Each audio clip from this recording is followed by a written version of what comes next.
بسم اللہ الرحمن الرحیم۔ قاعدۃ التجوید، سبق نمبر 8۔ تشدید، تین دندانے والے کو تشدید کہتے ہیں۔ تشدید والے حرف کو مشدد کہتے ہیں۔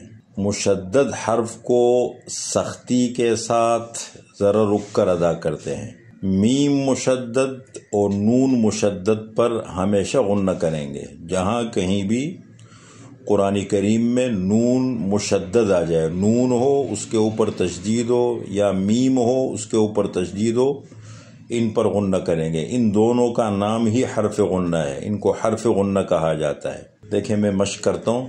حمزہ با زبر اب، با زبر با، حمزہ با زیر اب، با زبر با، حمزہ با پیش اب، با زبر با، اب با، اب با، ابا، سختی کے ساتھ ذرا رک کر۔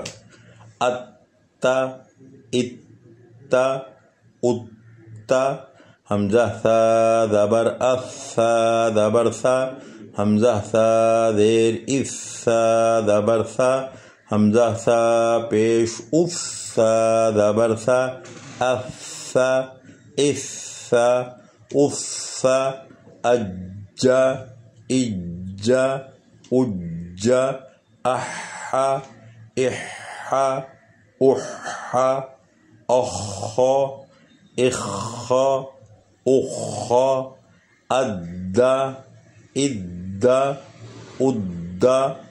تو سختی کے ساتھ ذرا رک کر ادا کریں گے۔ ایک تو اس بات کا خیال رکھیں، اور میم مشدد اور نون مشدد کو جیسے ہم نے نمایاں کر دیا ہے غنہ کریں گے ہمیشہ۔ اما، اما، اما، حمزہ نون زبر ان، نون زبر نا، حمزہ نون زیر ان، نون زبر نا، حمزہ نون پیش ان، نون زبر نا، ان، ان، ان۔ غنہ کسے کہتے ہیں؟ ایک الف کے برابر ناک میں آواز بند کرنا، اس کو کہتے ہیں غنہ۔ اور ایک الف کا اندازہ کیسے لگے گا؟ مٹھی کو یا انگلی کو درمیانے رفتار سے بند کرنا یا کھولنا، یہ ایک الف کی مقدار ہے۔